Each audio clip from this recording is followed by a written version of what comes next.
Este jovem queria um autógrafo do Ronaldinho, mas não sabia qual era o verdadeiro.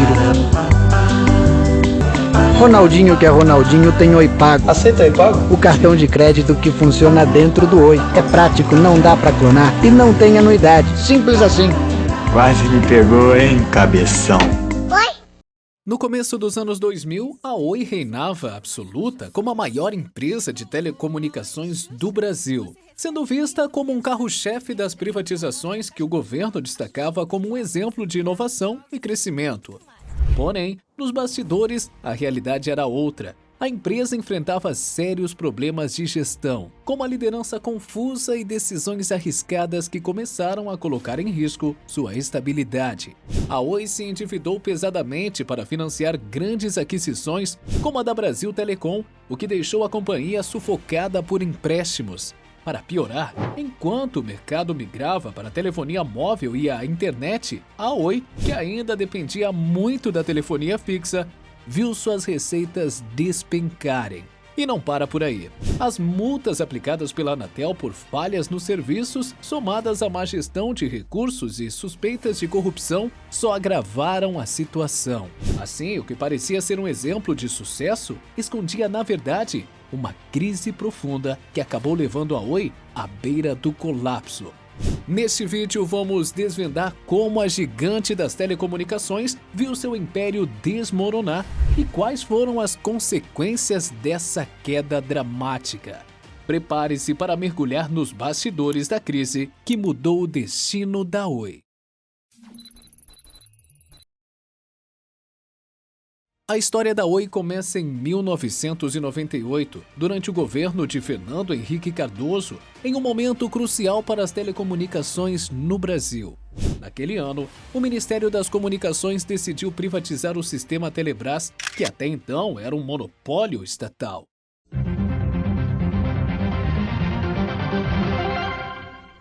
Acabou agora há pouco o leilão do último grupo, do grupo C das empresas do sistema Telebrás. As últimas 4 empresas foram privatizadas. No total, o leilão da Telebrás durou 4 horas e 5 minutos.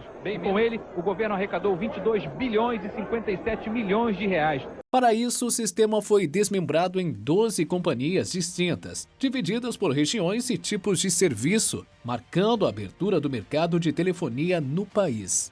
Dentre essas 12 novas empresas, a maior foi a Telenorte Leste Participações S.A. TLN, uma das 3 holdings responsáveis pelas concessionárias regionais de telefonia fixa. A TNL foi criada para operar em 16 estados do Brasil, abrangendo as regiões Norte, Nordeste e parte do Sudeste. Essa área correspondia a cerca de 65% do território nacional, com uma população de mais de 94 milhões de pessoas na época. O leilão para privatizar a TNL ocorreu em julho de 1998 e o consórcio vencedor foi composto por grandes grupos empresariais brasileiros, como Andrade Gutierrez, Inepar Investimentos e fundos de pensão. Juntos, eles pagaram 3 bilhões e 400 milhões de reais pela empresa, que passou a ser controlada pela holding Telemar Participações S.A. Esse valor foi considerado elevado para a época, refletindo as grandes expectativas em relação à privatização do setor. Em 1999, como parte de uma estratégia de rebranding, a Telenorte Leste adotou o nome comercial Telemar. Esse nome foi escolhido para refletir a abrangência da empresa, que atendia as regiões costeiras do Brasil, uma vasta área que incluía estados como Rio de Janeiro, Bahia, Pernambuco e Pará. A empresa rapidamente se destacou como uma das principais operadoras do país, oferecendo serviços de telefonia fixa para milhões de brasileiros. No início dos anos 2000, a Telemar iniciou um processo de unificação e fortalecimento de suas operações. Em 2001, a empresa consolidou 16 operadoras locais que havia adquirido durante a privatização do sistema Telebrás, integrando-as sob uma única marca, Telemar Norte Leste S.A. Essa consolidação permitiu à companhia padronizar seus serviços e expandir sua presença em diversas regiões do Brasil. Ainda em 2001, a Telemar lançou o Velox, um serviço de internet banda larga que rapidamente ganhou popularidade em meio à crescente demanda por acesso rápido e estável à internet. O lançamento do Velox representou um marco na expansão da internet residencial no Brasil. Além disso, a Telemar fundou a Contax, uma empresa especializada em serviços de call center, que rapidamente se tornou uma das maiores do setor no país.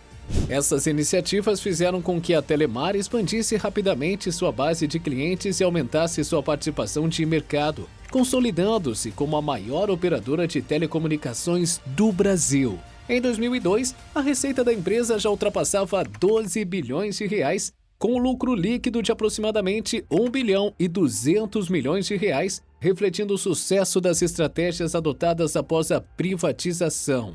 Em 2002, a empresa deu um passo significativo ao entrar no mercado de telefonia móvel com a marca Oi, após participar do leilão de frequências promovido pela Anatel. Essa entrada no setor de telefonia móvel marcou uma nova fase de crescimento para a empresa, que seria responsável pela sua expansão para todo o Brasil. Durante os anos seguintes, a Oi continuou sua trajetória de crescimento e diversificação. Em 2006, a empresa adquiriu a operadora mineira de TV por assinatura, YTV, por 132 milhões de reais. 2 anos depois, lançou a Oi TV, ampliando ainda mais sua oferta de serviços para os consumidores brasileiros. Então, em 2007, a Oi tomou a decisão ao unificar todos os seus serviços sob uma única marca. No mesmo ano, a empresa comprou a Amazônia Celular por 120 milhões de reais, uma compra que aumentou sua presença nas regiões norte e centro-oeste do Brasil, aumentando sua base de clientes em áreas com alto potencial de crescimento. Em 2008, a empresa deu um passo crucial ao expandir suas operações para São Paulo, o maior e mais competitivo mercado de telecomunicações do país. O movimento mais significativo da Oi, no entanto, foi a aquisição da Brasil Telecom em 2008 por 5 bilhões e 800 milhões de reais. Essa compra só foi possível graças a um decreto presidencial que permitiu a fusão das suas empresas, até então impedida por regulamentações. Com a incorporação da Brasil Telecom em 2009, a Oi passou a operar em todo o território nacional, elevando sua base de clientes para mais de 20 milhões e consolidando-se como a maior empresa de telecomunicações do Brasil, com receitas anuais superiores a 30 bilhões de reais, mas um lucro de apenas 300 milhões de reais. Esse período de expansão agressiva foi acompanhado por uma reestruturação societária que incluiu a entrada do BNDES como acionista majoritário, injetando mais de 2 bilhões e 500 milhões de reais na empresa para financiar suas operações e aquisições.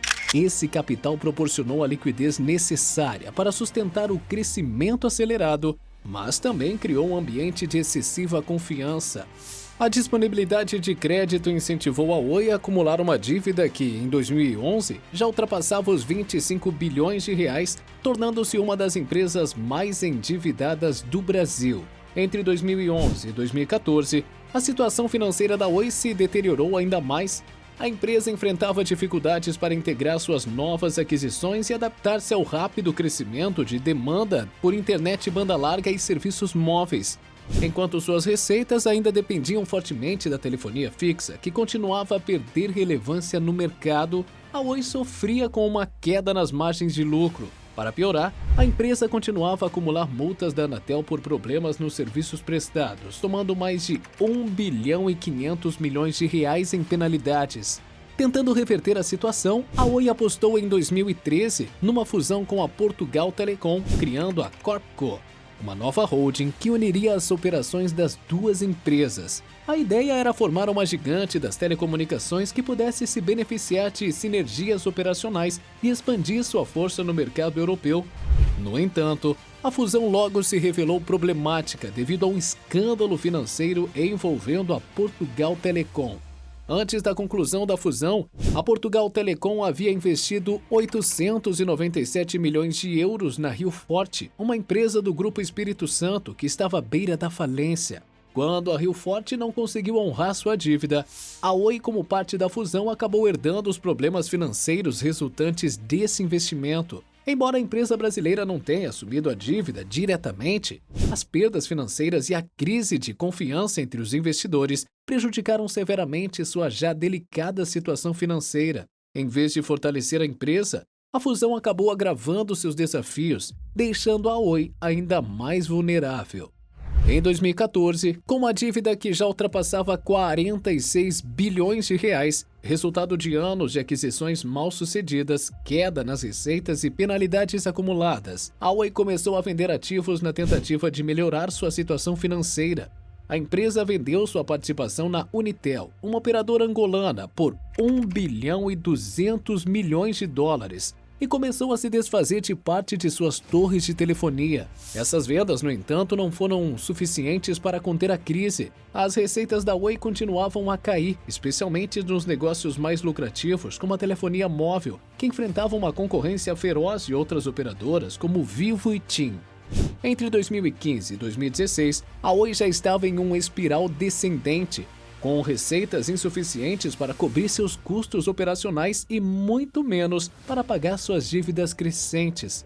A combinação de uma estratégia de expansão mal planejada, problemas operacionais graves e um mercado em transformação levou a Oi a um estado crítico. A crise da Oi atingiu seu ápice em 2016.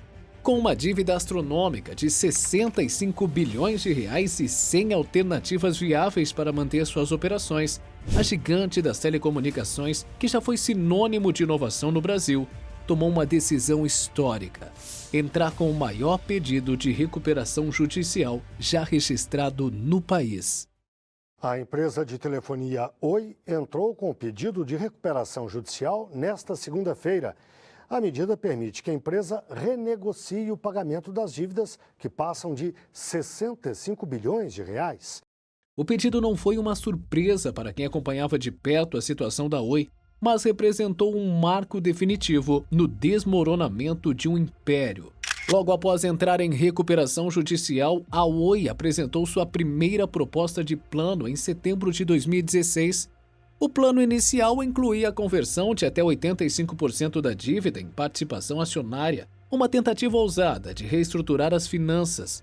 Contudo, a proposta gerou grande resistência entre os acionistas, especialmente os grandes grupos como Farrow e Société Mondiale, que temiam a diluição significativa de suas participações. Em resposta à rejeição dos acionistas e às pressões dos credores internacionais, a Oi revisou seu plano, propondo novas medidas como a emissão de novas ações da empresa e a conversão de dívidas em até 75% do capital social. Entretanto, a resistência continuou, prolongando as negociações muito além do esperado e complicando ainda mais a já delicada situação da empresa.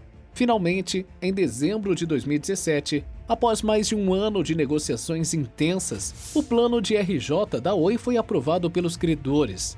A decisão representou um marco importante, pois permitiu à empresa continuar suas operações enquanto tentava se reerguer financeiramente. Em janeiro de 2018, a Justiça homologou o plano, que incluía a conversão de dívidas em capital, resultando na diluição das participações dos acionistas. No entanto, a execução do plano continuou a enfrentar desafios. Em março de 2019, por exemplo, a empresa ainda carregava uma dívida significativa de 16 bilhões e 400 milhões de reais, mesmo após a reestruturação. Como resposta, a empresa iniciou a venda de ativos não essenciais como parte de suas torres de telefonia e operações móveis para reforçar o caixa e focar em áreas estratégicas, como a expansão da fibra ótica. Em 2020, a Oi adotou uma estratégia ainda mais radical. Decidiu dividir seus ativos em 4 áreas e vender 3 delas: ativos móveis, torres, data center e InfraCo. Dessa divisão, apenas a InfraCo, sua unidade de infraestrutura de fibra ótica, não seria vendida. O objetivo era claro: levantar capital para pagar as dívidas e continuar operando. No final daquele ano, um consórcio formado por Vivo, TIM e Claro adquiriu os ativos móveis da Oi por 16 bilhões e 500 milhões de reais. No entanto, mesmo com essas vendas, a empresa ainda enfrentava dificuldades, o que levou ao prolongamento da recuperação judicial até março de 2022. Finalmente, em dezembro de 2022, após mais de 6 anos de supervisão judicial e com a reestruturação de 25 bilhões de reais em débitos, a Justiça do Rio de Janeiro declarou encerrada a recuperação judicial. Mas você pensa que acabou? Para terror dos investidores, o pior ainda estava por vir. Em fevereiro de 2023, menos de 3 meses depois do fim da primeira, a Oi deu início ao que seria sua segunda recuperação judicial, um movimento que surpreendeu o mercado. O pedido de tutela antecipada que precedeu a nova recuperação já indicava a gravidade da situação. A Oi, que havia encerrado a primeira RJ em dezembro de 2022, agora enfrentava novos desafios, como os impactos econômicos da pandemia, a deterioração do cenário global e a alta do dólar. Esses fatores foram apresentados como justificativas para a nova solicitação de proteção judicial. Enquanto a primeira recuperação judicial, iniciada em 2016, se concentrou na reestruturação de uma dívida gigantesca e na venda de ativos não essenciais, a segunda recuperação judicial teve um enfoque ainda mais radical: eliminar tudo que não era essencial. Desta vez, a Oi propôs a venda de unidades críticas, incluindo a ClientCo, sua base de clientes e sua participação na Vital, subsidiária de fibra ótica com potencial de gerar até 15 bilhões e 300 milhões de reais. Além disso, a empresa novamente planejava converter até 75% de sua dívida financeira em capital, o que poderia diluir em até 80% os atuais acionistas. Esta medida levou a uma debandada dos investidores, derrubando o valor das ações. Outra diferença importante é a adoção de um empréstimo superprioritário de até 3 bilhões e 200 milhões de reais. Essa estratégia visa garantir recursos imediatos para a empresa, proporcionando uma margem de manobra financeira enquanto as vendas de ativos e outras negociações são concluídas. Além disso, a Oi tem priorizado uma negociação mais flexível com credores, incluindo a possibilidade de alteração nos prazos, encargos e formas de pagamento, além da reestruturação de créditos com e sem garantias. Mas nem tudo saiu como planejado. Em abril, a empresa conseguiu autorização para captar um empréstimo emergencial, mas a Assembleia, para ratificar a nova recuperação judicial, não aprovou nada devido à falta de quórum. Em maio de 2023, os acionistas da Oi aprovaram formalmente a entrada na segunda recuperação judicial, mas o caminho continuou apresentando problemas. Sem conseguir aprovar nada ou agradar ninguém, em fevereiro de 2024, a Oi teve que apresentar uma nova versão de seu plano de recuperação judicial que prevê a redução da dívida em até 75%, dependendo da adesão dos credores e da venda de ativos. O novo plano também inclui a potencial alienação da ClientCo e da participação na Vital, uma medida desesperada para salvar a companhia que foi incapaz de se adaptar às novas fronteiras da telefonia móvel e da internet, e que hoje já teve sua reputação completamente destruída entre investidores e consumidores. O retorno da Oi ao mercado, se possível, parece agora mais distante do que nunca. Se você quer entender mais como os gigantes das telecomunicações atuam no mercado e conhecer a história dos empresários mais poderosos da América Latina, não deixe de conferir nosso vídeo sobre Carlos Slim, o magnata que fundou e transformou a Claro em um império global.